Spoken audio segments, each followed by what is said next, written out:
Sometimes missing someone doesn't look dramatic. Sometimes it's just a quiet moment, a song, a street, a random Tuesday night.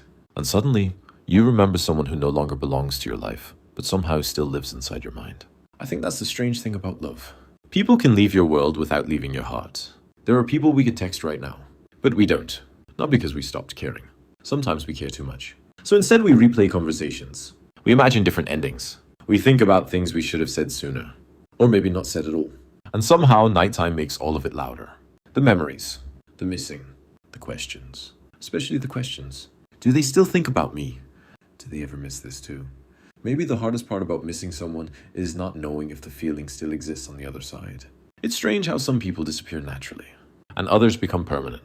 Not because they were perfect, not because the story was perfect, but because something about them reached a place inside us that nobody else did. Maybe they arrived during a lonely season. Maybe they made us feel understood. Maybe they loved parts of us that we were still learning to love ourselves. And the heart remembers that, even years later.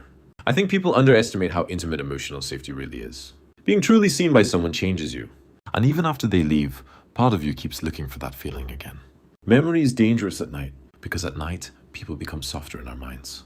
We stop remembering the arguments, the confusion, the distance. And instead, we remember small things. The way they laughed, the way they looked at us, the feeling of being wanted. And suddenly, missing someone feels less like sadness, and more like visiting an old emotional home. A place you can't live anymore, but still know by heart. Maybe that's why some people are impossible to fully forget. Because they didn't just become part of our memories. They became part of our inner world. I used to think healing meant never thinking about someone again. But maybe that's not realistic. Maybe healing is quieter than that. Maybe healing is thinking about them without collapsing. Remembering them without losing yourself. Accepting that someone can matter deeply and still not belong in your future. That's the difficult thing about love. Sometimes love is real and still temporary. Sometimes people are meaningful without being forever. And maybe maturity is understanding that not every important connection was meant to stay. Some people arrive to change us, not to remain with us. So if there's someone living in your mind tonight, this is for you. For the people who still think about someone while pretending they don't. For the people who almost sent the message. For the people learning how to carry memories without letting them destroy their peace.